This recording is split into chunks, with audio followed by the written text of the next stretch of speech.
Okay, we're going to do a frequency type mass airflow, also known as a digital mass airflow sensor. And the connections that we're going to use would be the red test lead connected to the mass airflow signal wire, and on this car, this is a GM 3-wire mass airflow. The yellow wire is the signal wire. And one of the tricks that I do is, if you're unsure, is get your screen set up and probe the different wires. Most mass airflows, you got a power, a ground, and a signal. Of course, there are some other ones that have internal intake air temp sensors, so you have even maybe 5 or 6 wires. But in any case, you're looking for the wire that responds to throttle angle changes or airflow changes. So get your signal, snap the throttle, look for a changing signal. That is your signal wire. And of course, you can use wiring diagrams and things like that, but in our case, the yellow wire is the signal. It's a digital on-off 0 to 5 volt square wave. And what we're going to do, we're actually going to piggyback this. We're going to do 2 channels for this, and I'll show you why. Because of the preloaded test that Pico's using. So my second channel, I'm just going to piggyback it. So we're going to get 2 channels reading the same signal. And our black lead, we're going to piggyback the grounds to, and I'm connected to a known good ground, which is my battery negative. So 2 piggybacked grounds and 2 piggybacked channels, and you see I'm connected to the battery right there with my black lead. So we'll go up on the board now, take a look. Okay, so what we're going to do, we're going to use the preloaded tests. Go to automotive, go to sensors, we're going to do an airflow meter. And in our case, a digital is the one we're using. And it gives you, again, a description, how to connect it, and we're using 2 channels. And you don't necessarily have to do it this way, but this is a method that can be done.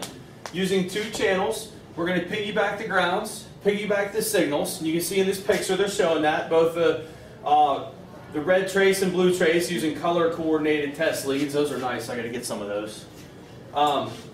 And what they're showing in this example would be this top picture does not look digital at all.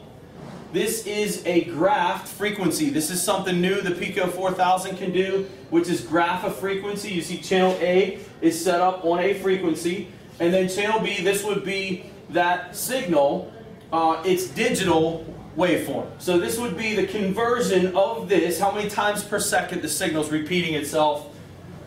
And we're looking at both. A little bit of technical info, you can read that on your own. I'll go back, close the window. There's our preset scales. And hit the green trace that's now running. Go ahead and start the car. We might have to adjust these levels a little bit.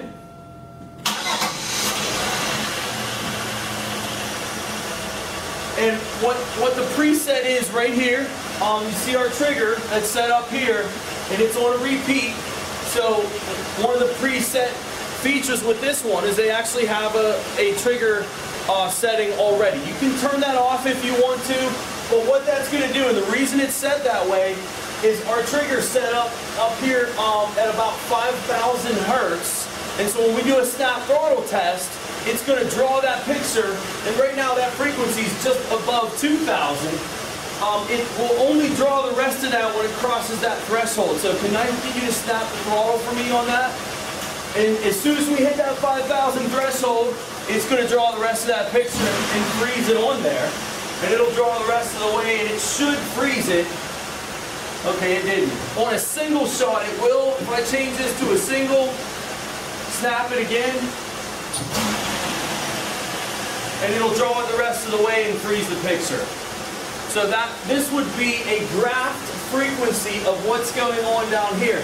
You could zoom in on that and take a look, see what kind of detail we got here. That you can see that this red trace is actually an on-off digital signal. The reason it looks so crowded together is it's too long of a time base to actually see that. I'm going to drop this down. There's 10 milliseconds. Drop it down to 1 millisecond.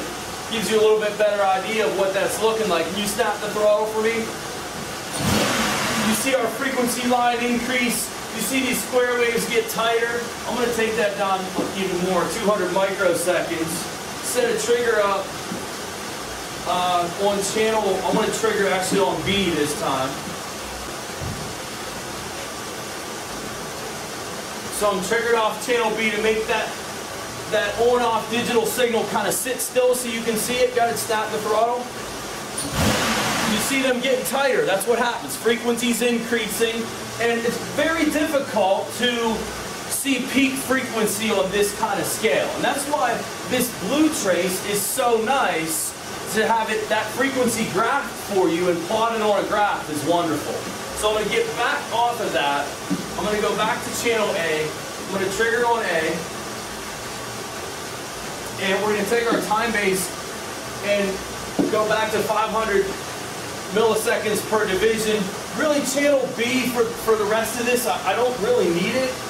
We can turn that off if we want to get that thing out of the picture, and we can focus on this blue trace. Again, this is a graph frequency.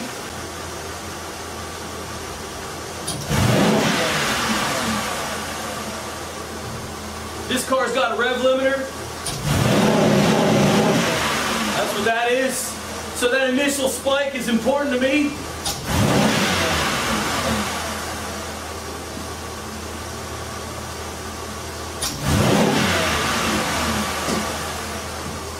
I like that picture.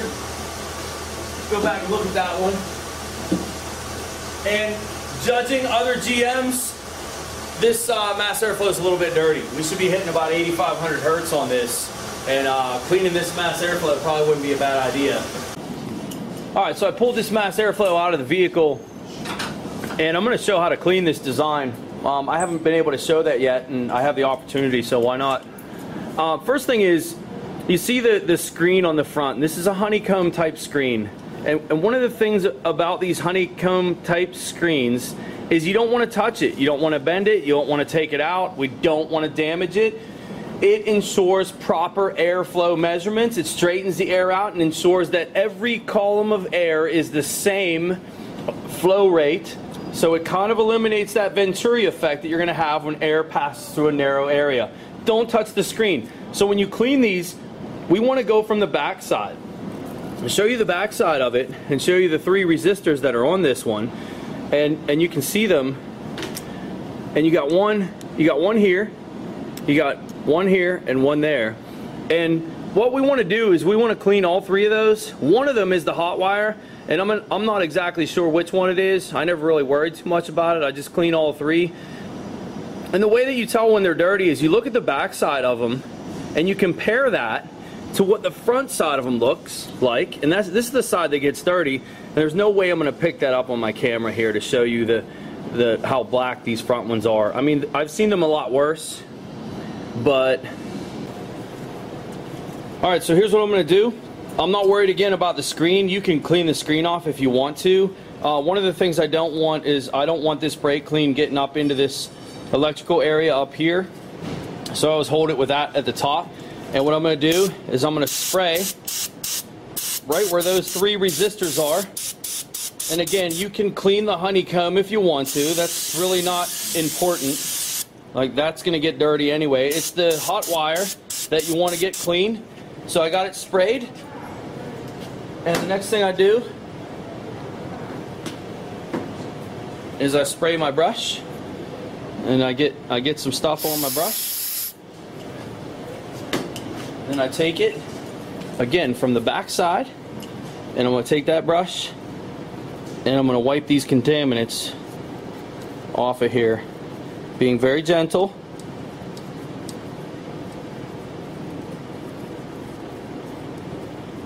I just found this to be the most effective way to clean this design. I mean, a lot of people might try to dig that honeycomb screen out of there. I'm telling you not to touch it. Had a student take one of those screens out thinking his car is going to run better, and he had a rough idle and fuel trim issues at idle speeds he couldn't get rid of. Put the screen back in and all was well. That thing's there for a reason.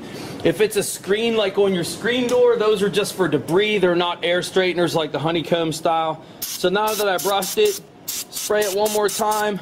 Make sure this thing is very dry before you put it back in the vehicle. don't put this back in the vehicle wet. You'll have an issue. You can ruin it. That's it. We'll let it dry, and we'll put it back in the car and see our after results. All right, so we just cleaned this mass airflow, and we're gonna